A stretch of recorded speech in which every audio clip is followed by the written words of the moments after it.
Hey everyone, welcome back. November is Puerto Rican Heritage Month, and it's also the 11th Annual International Puerto Rican Heritage Film Festival. The event serves as a platform for emerging filmmakers and explores issues inherent to the heritage of Puerto Rico and its diaspora. Joining us to tell us more about this year's event, we welcome Festival Director Xavier Santiago and filmmaker Diana Quiñones Rivera. Hello and welcome. Hi, nice to be here. Well, thank you for joining us. I know you're in the trenches of coordinating this festival, but thank you for taking the time to be with us today. We are really excited to hear about this year's in-person festival. So Xavier, please do share what's in store. Wow. Well, first, thank you so much for having us. We are honored to be here. Last year when the pandemic struck, not just the city and not just the US, but our island heavily, we were forced to go virtual like many film festivals.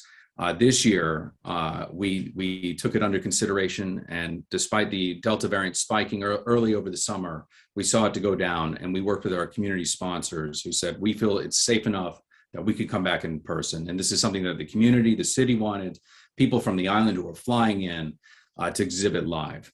And I'm very honored to be here with one of our filmmakers, and I'm excited to kick us off November 10th through the 14th. We'll be over at El Museo, del Barrio, one of our sponsors. We'll go to the People's Church the next day, historic. And if you haven't seen Takeover, come to our film festival, you can see it. And then we'll be over at the Schomburg Center, followed up by the Museum of the City of New York. And then our closing night will be at El Barrio Art Space. So we're very proud to be here and to bring arts and the Puerto Rican heritage and culture into life. I love it. I love it. It's all in El Barrio and Harlem, and thank you for sharing a little bit of the different genres. And I do want to have some conversation with Diana Quiñones Rivera, who is also in the festival premiering her documentary, correct, Diana? Resistencia, eh? No, resistimos. Yeah. Perdón, resistimos. Yeah, so I'm screening on Sunday, the 14th of November at 12 p.m. So it's a film about the current socioeconomic and political issues in Puerto Rico, but seen through the lives of people that practice bomba music. So it's just them talking about all of the things that they're going through in Puerto Rico. And I started filming in 2014, and I finished editing in 2020. And now we're here. So we're gonna screen at the festival. I'm super excited about for this opportunity. And yeah, I just hope that people show up. Well, I'm sure they will. I'm sure they will, especially now you're sharing what you are. I mean, that's a lot of time committed to this project, and I can only imagine what you've captured within that time frame, especially since the pandemic is included in it, right? Because you said you finished it in 2020. Well, the editing was finished in 2020, so the pandemic is not part of it because I started editing in January or February of 2020. So I was already like done with filming, and yeah, so it does not include the pandemic. No, you know what? We can probably take a break from that anyway. So it's probably good. For sure. But it makes sense that you would use that time to edit, right? Because well, that was the circumstances at the time. It was a time of isolation. So Xavier, so you shared all of these different locations, and it's predominantly being featured throughout East Harlem and El Barrio, and I know you also serve on Community Board 11. And so, like, what should people be prepared for? I mean, are there CDC regulations? Are any of them outdoors? Just walk us through what people should expect. Right. So many of our cultural institutions, and I can't express our gratitude in how they have stepped up and sponsored us in so many ways. But part of that is that we have to abide by the key to NYC, which was announced by our mayor, in that we have to have at least one vaccine and your vaccine card provided. for admission. Obviously, you have to have your ticket and your ID to couple with that. So that way we can actually, if there is a positive case that comes down, we can do the contact tracing. But the main thing is about a safe return is that you have those two items with your ticket. So again, your vaccine card, at least one jab, your ID, and your ticket. And we will be, the seating capacity has been reduced. El Museo, for example, will be about 150 heads there. But again, so we could have social distancing. We will allow families who are in pods, for example, if they're going to be there. And it's the same with all of our institutions that are hosting us throughout the run of show. And so while we just had a discussion about a documentary, can we just walk us through the different genres that are being featured, as well as the feature and the shorts, like what days are which? So the way we've programmed it this year, we've gone with a bit of a thematic exploration because of COVID.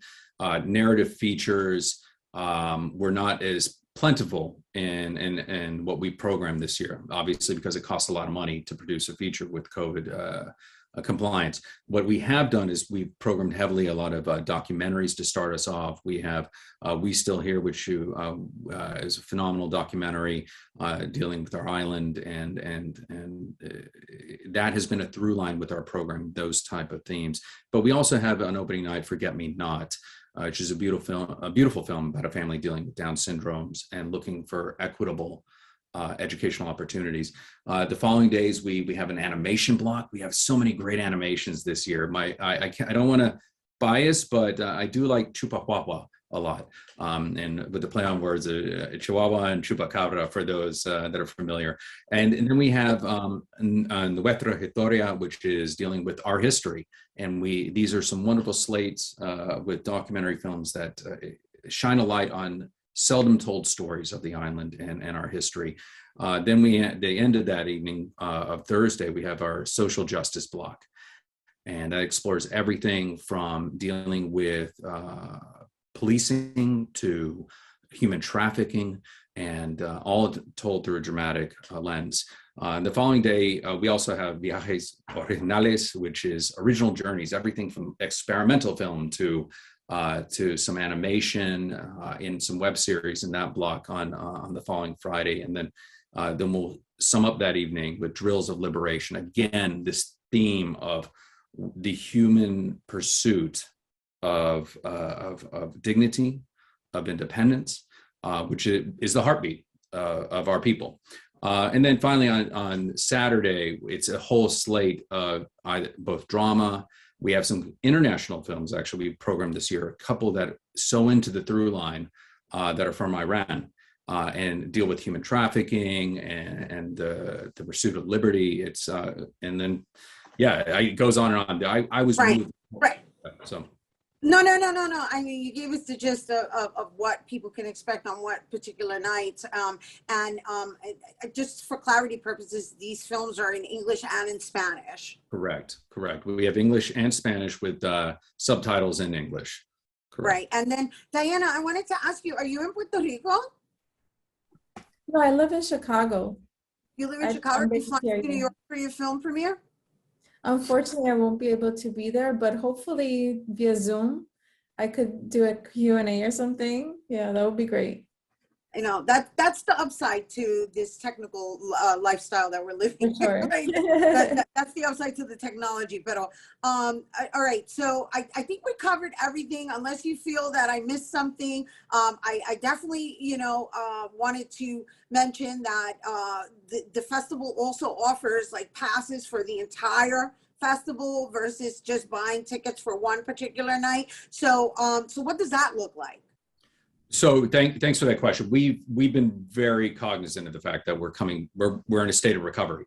So we have decreased and because of the sponsors we have on board, we've decreased the cost of a festival pass to $100 for run a show. If you want to get a day pass, I think we have it at $25, or if you just want to see a block of films, it's $10. We encourage people get the day pass or the festival pass. It's worth it. Come see what you want to see for the day and stay around, because we have filmmakers flying in to participate. And to Diana's point, We're currently working with each of our hosts to see about patching in either a Facebook live feed or a Q&A through Zoom, so that way we can have that engagement as we work our way through the pandemic. Wonderful. Thank you both for being here with us. You guys, once again, we are talking about the 11th Annual International Puerto Rican Heritage Film Festival. And once again, that is taking place November 10th through the 14th. And you can buy block tickets, you can buy day tickets, you can buy the entire festival package tickets. And all you have to do is go to iprhff.org for tickets and a film schedule. So, yeah, there you have it. All right, don't go anywhere because Bobby C's Weekly Sports Roundup is coming up next.